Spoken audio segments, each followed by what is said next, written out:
verse 10. Ito po sabi niya, as it is written, there is none righteous, no not one. So sabi niya po ito, wala raw po matuwid.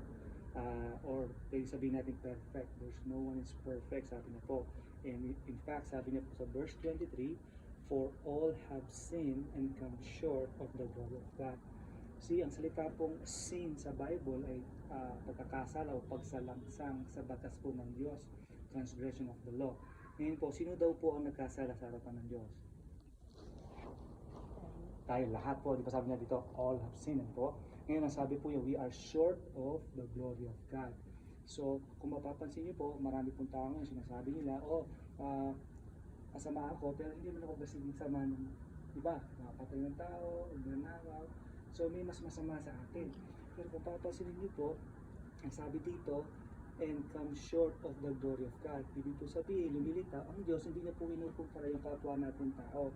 Ang kinukumpara po niya yung sarili niya at yung tao, sabi niya, hindi kayo nakaabot sa kalulatian ko. So it means po, kung tayo harap sa Diyos, sabihin natin, hindi man ako mas masama kamukha ng iba, sinasabi naman Diyos, pero hindi ka mas kasing buti ko, sabi niya. So hindi nakaabot sa kalulatian ko, sabi ko. At ang reason po, bakit po sinasabi ito, ang ating kasalanan na tayo mababa sa kanyang kalulatian, dahil po may kabayaran po ang ating kasalanan. Sa Romans 6:23, ito po sabi, for the wages of sin is death, and the gift of God is eternal life through Jesus Christ our Lord. Now, ano po ibig sabihin ng wages? Nagtatrabaho po ba yun? Yung husband niyo po, okay, so si Kuya, o si, walang pangalan, kung nagtatrabaho po siya, ano na pong bayad na nakukuha niya kung nagtatrabaho siya? Sabi ko, pera, di ba ako rin po, kumikita ako ng pera. Pero ayon po sa salita ng Diyos, kapag daw po tayo nagkakasala, ano rin pong kabayaran ng kasalanan? Yun po dito sa nakasulat. Death po, no? Yun po yung gusto ipabatid ng Diyos. Ayon po sa salita ng Diyos, kapag daw tayo nagkakasala, ang kabayaran daw po ng ating kasalanan ay kamatayan. Ngayon po, kapag sinabi po bang kamatayan, ano po bang tinutukoy nitong kamatayan? Iba po, usually tingnan, namamatay tayo, kasi kayo. Pero ang Biblia po nagtuturo ng ikalawa pang kamatayan. Tama po, namamatay tayo pisikal. Pero may ikalawang kamatayan po tinutukoy ang Biblia. Sa Revelation, mababasa po natin yan. Sa Revelation chapter 20. Para po mas maintindihan natin ang salita ng Diyos. Sabi na po dito sa verse 14, and death and hell were cast into the lake of fire. Ano po itong lake of fire? This is the second death. Sabi po niya. And whosoever was not found written in the book of life was cast into a lake of fire. So, ang tao po pala kapag namatay physical, yun po yung initial na kamatayan. Pero kapag ang kaluluwa po niya na itapon doon sa dagat-dagat, ang po ay lake of fire, tatawagin po itong dalawang kamatayan. Now, maaari pong tanong, meron kayong tanong sa isip nyo na, sino naman ba ang pupunta doon sa ikalawang kamatayan? Ano po? Binanggit din po dito sa chapter 21, verse 8. Ito raw po yung mga pupunta doon. Sabi niya, but the fearful and unbelieving and the abominable and murderers and whoremongers and sorcerers and idolaters. Now, pwede po natin sabihin, masama talaga yan. Dapat lang talaga sila pumunta doon sa ikalawang kamatayan. Tama po ba? Pero kung tutuloy ko pong basahin ito, sabi niya dito, and all liars shall have their part in the lake which burneth with fire and brimstone, which is the second death. Now, nung dinagdag ng Diyos po yung huling sa listahan na liars o pagsisinungaling, ano po, pinapatunayan lang po ng Diyos na hindi pinag-uusapan ito gano'ng kasama o sino mas masama. Ang pinag-uusapan ito, the moment na na-break mo yung law, sabi niya, isa ka na sa makasalanan. At dahil nilagay niya po yung napakasimpleng kasalanan, yun po yung pagsinungaling. Kaya po pag sinabi ko sa araw na ito, sabi ko, hindi pa ako nagkasala. Nagsinungaling na po ako, di po ba? Dahil walang taong hindi nagkasala. Sabi ng Panginoon, kasama ka at may parte ka dun sa dagat-dagat ko. Now, ito po ang tanong. Kung sasara ko po ulit yung Biblia, at itatanong ko po sa inyo ulit yung tinanong ko kanina pagpapasok natin po, kung bawian po kayo ng buhay sa oras na ito, ayon po sa salita ng Panginoon, saan daw po punta natin? Ako, tayo dalawa. Kung tatanggapin natin ang Diyos, Dito. Pero ngayon po, yung sabi nasa natin kanina, doon lang po muna tayo. Yung sabi nasa natin, daw po pala ang mga tao. Dahil po, tama po. Ako din po, hindi na understanding ko ayon sa binasa natin. Pero, of course, sabi po ng Diyos, ayaw niya tayo mapunta sa impyerno. Tama po? Saan po natin mababasa sa Timothy po? Mababasa po natin yon sa Timothy chapter 2. Ito pong sabi ng Panginoon na ayaw niyo tayo makapunta doon. Timothy chapter 3. 2 verse. Ito po, sabi niya. For this is good and acceptable in the sight of God, our Savior, who will have all men to be saved. So gusto niya para lahat po ng tao ay maligtas. Ano po? And come unto the knowledge of truth. So, ang nais po natin ngayon, maligtas tayo. Pero para maligtas po tayo, kailangan makarating daw po tayo sa understanding ng katotohanan. Ano po yung katotohanan? Yung una, tayo po yung makasalanan. At tayo sa kasalanan natin, tayo po yung nahatulong ng kamatayan, sa ikalawang kamatayan, sa impyerno. Yun po yung isang unang katotohanan na nais na pero meron pa po isang katotohanan na nais na makita ng Panginoon na gusto niya pong maligtas ang tao. Marami po kasing tao ngayon na naniniwala na may mga ibang paraan para maligtas. Pero dito po, nais ng Panginoon na makarating tayo sa katotohanan kung paano niya po tayo, siya po ang Savior, tama ba? Ang magliligtas sa atin. Ngayon, kung babalikan po natin yung kanina, Romans 6:23, dito po natin makikita kung paano niya po tayo liligtas. Sabi po dito, Romans 6:23, for the wages of sin is death. Naiintindihan na po natin yan, di ba kanina? Ito po yung sinabi niya pangalawa, but the gift of God is eternal life through Jesus Christ our Lord. So, sabi pa tayo na may regalo po siya na isibigay sa inyo o sa akin o sa bawat isa. Ano po doon yung regalo na yun? Eternal life. Kanino po po makukuha? Through the Lord Jesus Christ. Ano po?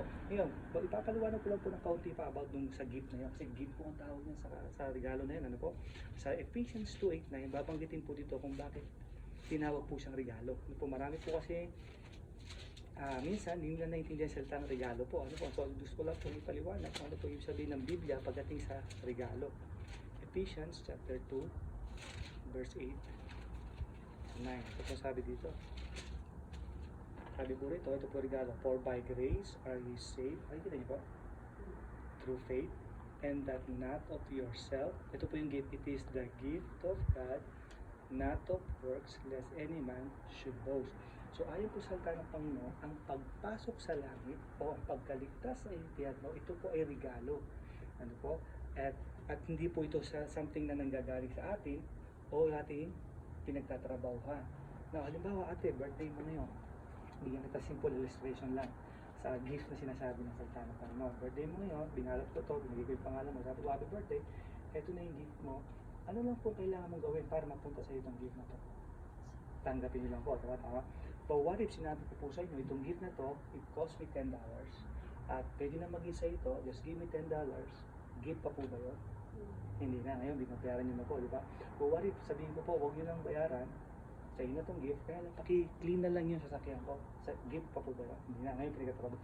Yun po ang ibig sabihin na sinasabi na kanina binasa natin, it is not of yourself, it is the gift of God, hindi po ito sa pinagtatrabahuhan. Pero marami po ngayon tao naniniwala na kailangan niya maging mabait, religious, mapagkagawa, maglingkod sa Panginoon para makapasok sa langit. Tama po ba? Marami nagtuturo na kailangan maging mabuti ka. Pero kung babasahin po natin, ang regalo po ay walang bayad. Kasi mawawala po yung kahulugan ng regalo kung manghihingi ang Diyos ng kapalit. Tama po ba? Pero ito po tanong ko ate. Ito po bang regalo na inalok ng Diyos? Bagamat hindi na binabayaran ng tumatanggap, yun po bang nagbibigay? Binayaran niyo po. Yung nagbibigay po. Ano, may blessing. Hindi po. Halimbawa ako, nagbigay po ako ng gift sa inyo. Kayo po walang bayad, di ba? Pero ako po ba yung binigay ko sa inyo, binayaran ko po ba? Kung may. Halimbawa po, gusto ko kayong bigyan ng gift ng Bible. And this cost $10. You don't have to pay me, hindi na po kailangan kasi gift nga po sa inyo. Pero ako po, it cost me something, di ba? Kasi I have to buy the gift, right? Ito pong gift ng Diyos, ganun din po. Regalo niyang ibinibigay sa tatanggap. Pero sabi ng Diyos, itong regalo to binayaran po niya. Nagbayad po siya. Ngayon, gusto niya pong mailagay po sa atin yung katotohanan, malaman po natin katotohanan, katulad ng binasa natin kanina, so we can come to the knowledge of truth na itong regalo po ito, may bayad po yung ginayad ng ating Diyos na hindi natin kayang bayaran, na siya nagbayad. Para imbis na tayo magbayad, siya na po nagbayad. Saan po natin mababasa yun na ibinayaran niya po ito? Sa Romans po, pinaliwanag po doon na siya ang nagbayad. Sa Romans 5, chapter 5, verse 8, ito po sabi, but God commended His love toward us in that while we were yet sinners, Christ died for us. Ngayon, Pwede po tanong, paano na binayaran? Well, yun po sinabi ito, Christ died. Kanina po, ano pong kabayaran ng kasalanan? Kamatayan po, di ba? For the wages of sin is death. Kung babayaran po natin yun, sa kamatayan. Ngayon, kung babayaran ng Diyos ang ating kasalanan, ano po kailangan niyang gawin? Dahil kailangan po niyang bayaran din sa kamatayan. Ngayon, pwede po ba siya magbayad ng pera? Hindi po, di po ba? Pwede po ba siya magbayad ng mabuting gawa niya? Hindi po. Ang kailangan niyang ipambayad ay buhay. Kasi po, yun po ang hinihingi ng batas. Kailangan tayo magbabayad sa ating kasalanan sa kamatayan. So, ang ginawa po niya, yun ang ipinambayad din niya, ang kanyang buhay. Ngayon, nung po bang binayaran niya ang kamatayan, namatay lang po ba siya sa physical? Kaluluwa po. Sabi po sa Bible yun. Kasi po, ano pong kabayaran ng kasalanan natin? First death is physical. Second death is spiritual po. So, kailangan ganon din ang ipambayad ni Kristo. Saan po natin mababasa yan? Sa Acts po. So, marami po nagsasabi na matay lang daw po si Kristo sa krus. Pero hindi po. Pagkatapos na namatay na po, within 3 days and 3 nights, yung kaluluwa po niya nasa impyerno. Okay, nandito po sa Acts 2:31. Gusto ko lang pong maintindihan ninyo, bakit ko pinapaliwanag ito is because gusto ng Diyos na maintindihan po natin yung katotohanan. Kung paano tayo iniligtas at nais na tayo iligtas. Ito pong paraan na to ang pagliligtas niya. Acts 2 verse 31. Diba sabi niya, He, that's the Lord Jesus Christ, seeing this before, speak of the resurrection of Christ. Ito po, pagkabuhay na muli ni Kristo. That His soul was not left in hell. Okay, so nagpunta doon, pero hindi siya naiwan doon. Ano po? Sabi niya, neither His flesh did see corruption. Based on medical description, ang tao po pag namatay physically, pagdating ng 4 days po, mangangamoy na po siya. Isa po mag-decompose. Kaya po nagbuhay maguli si Kristo. After 3 days, hindi po siya umabot ng 4 days. Kaya po sabi niya dito, pag nagpunta yung kaluluwa niya sa impyerno, pero yung flesh po niya hindi po na-corrupt. Kasi 3 days lang po, nabuhay siya sa maguli. Ngayon, pwede tayo magtaka, bakit kung tayo ang pupunta sa impyerno habang buhay tayo doon, pero bakit siya 3 days lang? Kasi po, hindi po siya ang nagkasala. Ang nagkasala tayo. So, para bayaran lang po yun, enough na po yung 3 days para pumunta po siya doon. Kasi ang kapangyarihan po ng impyerno, ayon sa salita ng Panginoon, ay sa kasalanan. So, kung ang kasalanan nasa akin, ang kapangyarihan ng impyerno, kaya po kong dalhin doon hanggang magpahawalang hanggan. Pero ang Panginoon, dahil hindi po siya nagkasala, nagsabi po sa verse 24, whom God had raised up, having loosed the pains of death, second death, because it was not possible that he should be holden of it. Hindi naman posible na hawakan siya ng pangatagalan doon. Sapagkat hindi naman niya kasalanan na kanya binabayaran. Ano po? Ito po ang mabuting balita na naisihatid ng salita ng Diyos. Na ang Panginoon Diyos ay nagpadala ng kanyang bugtong na anak upang pambayad po sa ating kasalanan. At ang pinambayad po niya ay ang kanyang pagkamatay, pagkalibing at pagkabuhay maguli. Yun po ang kabayaran ng regalo na ibinigay ng Diyos sa atin na tayo itatanggapin na lamang at siya po ang nagbayad nito. Ngayon po, ano po yung regalo niya? Eternal life. Isa pa pong bagay na nais ng Diyos na maintindihan natin na ang ibinibigay niya po sa inyo na ang binayaran ng kanyang buhay ay eternal life. Saan po natin mababasa yun? John 3:16. No? Very famous verse po yun. Kung narinig niya po yung John 3:16. Sasabi ko sa John 3:16 or verse 15 muna po, but whosoever believeth in Him should not perish, but have eternal life. Walang hanggang buhay. Ano po? John 3:16, for God so loved the world that He gave His only begotten Son, that whosoever believeth in Him should not perish, but have everlasting life. Sabi po sa last verse na papakita ko sa inyo, in John 3:36, he that believeth on the Son hath everlasting life. So malinaw po na ang binayaran ng Diyos para mapagpunta po sa atin ay buhay na walang hanggan. Now ito po tanong ko ate, hanggang kailan po maglalas yung buhay na walang hanggan kapag tinanggap niyo po? Ito yung life, tama po. Hindi siya maglalas ng 1,000 lang, hindi siya maglalas ng 10,000 lang. But what if ito po tanong ko man, natanggap niyo yung everlasting life today. So, everlasting life. Kaso, after 1 year or 2 years, ginagawa kayo sa let's say, pumasok kayo sa isang bangko, rob kayo, kapatay kayo ng tao, nawawala po ba yung everlasting life na sa inyo? Just pupunin po ba niyo?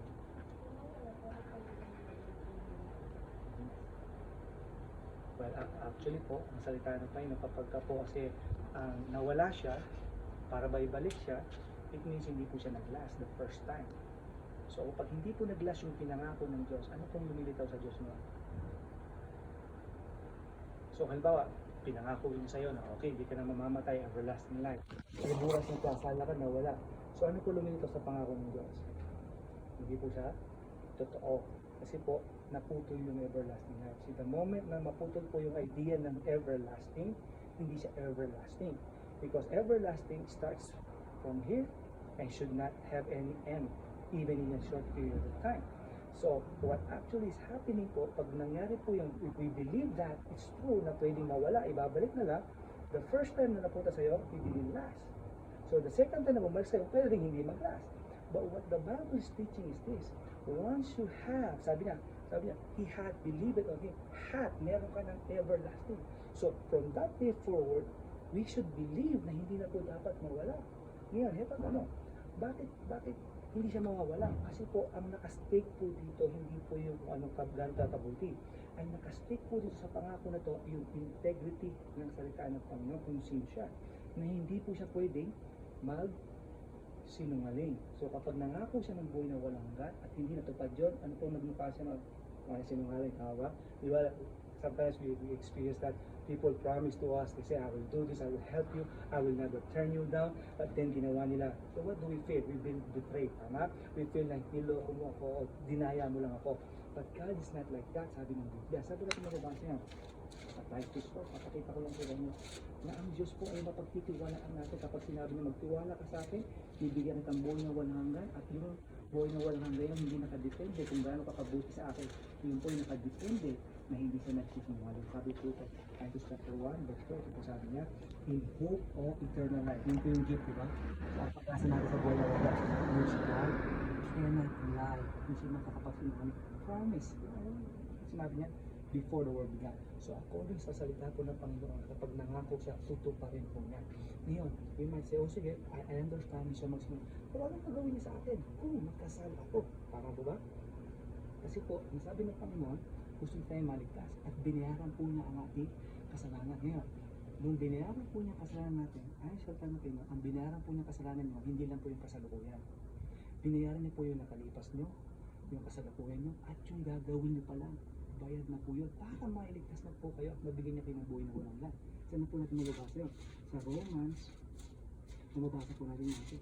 Para lang po mas maintindihan niyo na, ito pala, katotohanan na hindi na tayo mapapahamak pa. Ito pong sabi na dito sa Romans chapter 4,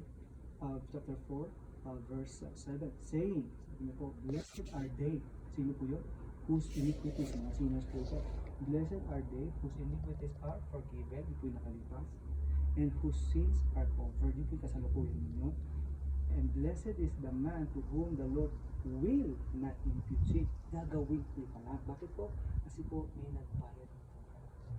So, ano po ibig sabihin nun? Ibig po sabihin, hindi na po kayo mapapahamak sapagkat meron na pong nagbayad ng inyo. Lahat na kasalanan, hindi na po yung nakalipas, kasalukuyan, kundi ang kinabukasan. Kaya po, ang sabi ni Jesus Christ sa John chapter 5, John 5, o John 10:28, ito po, sabi pa po sa inyo, John 10:28, ito mo sabi na, and I give to them, after niyo pong binayaran yung buhay na walang hanggan, para sino man po makakatanggap doon, sabi, I give to them temporary life, diba? Eternal, sabi niya, hindi ba sabi, kagaya mo yung hindi niya, eternal life, diba? Hindi naman yung sinabi temporary or for the meantime, sabi niya, eternal life, bibigyan ko sila. Bakit niya po na-assure na makakapagbigay siya ng buhay na wala na? Kasi po siya nga po yung nagbayad. Ano po? And they shall, ano po yung sabi ng might po ba? Ano po? Hindi na po, mangyayari pa na ano po? Perish, mapapahamak pa. At po sabi niya, neither shall any man pluck them out of my hand. Sabi niya, hawakan ka na para walang makakuha sa iyo. Sabi niya, kaya hindi ka na mapapahamak. Ngayon po, hindi lang po siya hahawak sa iyo. Sabi niya, pati yung ama niya, my Father which gave them me is greater than all. And no man is able to pluck them out of my Father's hand. So, hindi lang po ang Panginoon Jesus may hawak sa iyo, pati po yung ama niya may hawak sa iyo to make sure that you will never go to the second time. Ito po ang tanong natin. Kung iniregalo pala ng Diyos ang buhay na walang hanggan, ito po tanong. Kagaya po ng regalo kung example kanina. Halimbawa lang po, example, binigay ko itong regalo ito. Ang sabi niyo po, no thanks sa'yo. Pagpupunta po ba sa inyo itong regalo ito?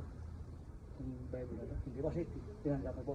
Well, ganun din po ang regalo ng Diyos na buhay na walang hanggan. Binayaran na po niya sa krus ng Kalbaryo, sinamatay, nilibing, na buhay na maguli mula sa kamatayan ng infierno.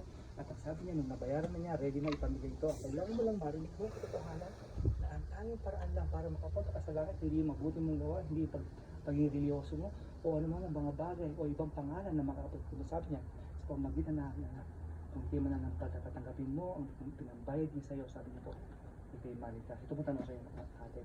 Sa araw na ito, narinig po yung katotohanan. Nais po patanggapin yung regalo ng Diyos sa buhay na walang hanggan. Sabi niya po dito, para po, paano po ba tatanggapin niya? Sabi niya, tinuro niya po ito, paano niya matatanggap ang buhay na walang hanggan. Sa Romans 10:9, ito po, paano daw po tatanggapin ito? Sabi niya, that if thou shalt confess with thy mouth the Lord Jesus. Yung salita kung if, ibig sabihin kung you have to make that decision. Hindi po ito pinupwersa kahit kami. If you decide, thou shalt confess. Ano po yung word na confess? Ipahayag po ninyo. I-confess po niyo. Ano po yung confess? Yung matayo makasalanan. Which is true. And we deserve to die and go to hell. Yun po yung hatol. Yun po sabi ng kasalanan. Ngunit sabi po niya, if thou shalt confess with thy mouth the Lord Jesus, tayo tatawag sa pangalan ng Diyos. At hindi lang po ito salita. Kailangan po by faith. Sabi niya, and shall believe in thine heart. Yun po yung faith. Ano daw po ang pananampalataya sa ating puso? Ano dapat daw makita sa puso natin na pinaniniwalaan natin? Sabi niya po dito, and thou shalt believe in thine heart that God has raised him from the dead. Sabi niya, kung ang nasa puso mo pinaniniwalaan na siya'y namatay, yun po yung kamatayan niya, diba? Nabuhay siya maguli, na bilang pambayad ng ating kasalanan. Sabi niya, ano pong mangyari sa atin? Thou shalt, hindi po sinabing maaaring masave o hopefully masave, pero sabi, thou shalt be saved. Kung ating papahayag sa ating bibig at tayo mananampalataya sa puso, ano pananampalataya po natin? Hindi tayo mabuti, hindi tayo ang pwede magbigay sa sarili natin, walang ibang pangalan, kundi ang Panginoon lamang sapagkat siya mamatay, nilibing, at nabuhay maguli. Ito ang tanong natin, nais mo ba tanggapin niya sa oras na ito? At samahan kita sa isang panalangin ng pagtanggap at ibigay sa iyo ng Panginoon buhay na walang hanggan. Kung sabi niya, hindi po ibinaniwalaan ko at tinanggap ko rin po ito, at sabi ng Panginoon, mayroon kang buhay na walang hanggan, binayaran na po niya. Nais niyo po ba tanggapin niyo? Samahan kita sa prayer natin. Pray tayo, hindi po tayo. Sundan mo lang ako, but this prayer cannot save you. It's the faith sa puso natin na sa'yo namatay, ilibing mo. Kaya tayo manalangin. Panginoon Diyos, sa oras na ito, nais ko po aminin na ako'y nakasalanan. Na ako'y nararapat lamang na mapahamak sa impyerno dahil sa aking mga kasalanan. Ngunit Panginoon, aking narinig ang katotohanan ng iyong pag-ibig na ipinadala mo ang iyong anak. Siya'y namatay, inilibing, at nabuhay na maguli, pambayad ng aking kasalanan, upang hindi na ako mapahamak sa ikalawang kamatayan. Sa araw na ito, ibinibigay ko ang aking buong pananampalataya na sa kanyang ginawa, ako'y maliligtas. At di na ako nagtitiwala sa aking sarili o sa aking mabubuting gawa at tanging sa kanya lamang. Ito po ang aking hiling sa matamis na pangalan ni Jesus. Amen. Congratulations po ate. Yun po ang sabi ng Panginoon, buhay na walang hanggan. Ngayon, halimbawa ate, isang araw, few days ago, o 1 year from now, may pumatok ulit sa bahay mo. Tinanong ko ate, sabi namin sa ng Panginoon, kung babawian ka ng buhay, saan ang punta mo? Ano masagot mo ba kanya? Yan po yung pinabalik. Hindi po sabi sa tayo. Di po ba kanina, nung nagtanong sa inyo, wala pa po tayo sa knowledge of truth, and we know what we know only, right? And that's the idea why we want to share the gospel, so that they will know what God has to say for our salvation. And congratulations po, one day, gusto nyo pong ma-share po, sa mahal nyo sa buhay na hindi pa naaalalaman yung katotohanan sa salita ng Diyos, pwede po kami bumalik. Pwede po pong hingin yung number nyo, text nyo lang ako, babalik ako dito para i-share yung gospel. Kung actually, Independent Baptist po kami. Wala pa po kaming church na may pastor dito. Pero may small group na po. Actually, dyan lang po yung kapatid ko sa May Walden na. Meron kaming small group. Kung gusto niyo po, pwede kayo mag-attend. Bigay ko po yung number ko. Text nyo lang po ako. Kaya kunin ko yung number nyo. Text ko kayo. Kunin nyo lang po yung number ko. Sige. Ano ka pa pala naman ate? Okay. Welcome po, Sister Lassie. Kayo po ngayon ay anak ng Diyos. Ayan po sa salita ng Panginoon. Ano? Okay, understand.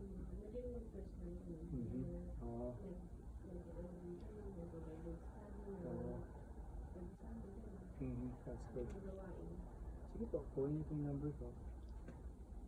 Ang pangalan ko, ako si Brother Mel. Ito yung kasama ko si Brother Mel. Galing din po yung Dubai. Hello po, good Dubai, afternoon. Abu Abu Dhabi, UAE. Karating lang po, mga student. Student naman sila. 587-966-4235.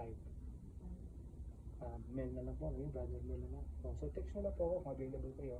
Pwede namin kayong message na schedule of time. O kung gusto nyo mag-attend po sa kami din small group. O kung gusto nyo mag-bisitahin namin kayo ulit. Kasi yung pastor po, wala pa sila may padala dito. Marami po kasi, marami po mga Baptist di po ba? Nag-start pala dito. Marami po mga Baptist o mga preachers. Pero po, gaya po sinabi ko sa inyo, may nagtuturo po ng maling katotohanan ng kaligtasan. Kaya po, hindi nagiging maingat po tayo kung magsasabi sa inyo, kailangan mo ng buhay mo matuwid. Pero kung magiging matuwid ang buhay mo, ano pong sabi ng Panginoon? Magmamalaki daw tayo, we will be boasting. Ano po, hindi na po sa regalo mo yun. Kasi kailangan na lang Diyos na bayaran yung ginawa mo ng kaligtasan. Kasi hindi na po nakakabayad yun. Sabi ng Panginoon, nirigalo na po yun. Siya ang nagbayad. Ano po? Kaya po maging maingat tayo sa mga basta na lang nagsasabi na ako, magmiyembro ka sa amin at maglingkod tayo, maliligtas ka. Hindi po yun. Sabi ng Panginoon, ang kaligtasan po hindi po sa pagiging religyoso, kundi sa kanyang nirigalo na ibinayaran po ng buhay ng kanyang. Kaya po napakalaga na maging maingat tayo. Pero text nyo lang po ako. Kung available kayo, then, dyan lang po yan sa may Walden sa may. Hindi po ano lang po kami, small group sa isang bahay pa lang. 4 families, 5 families. Ngayon, kung gusto niyo po mag-join, yung asawa niyo po, pwede namin share. Kung available po siya, sama po kayo dito lang po. Every Sunday, meron kami 11:30. So, walking distance lang or kahit may sasakyan na kayo, tama natin. Sige po, maraming salamat. Have a good day. Thank you, sir. Thank you. Bye-bye.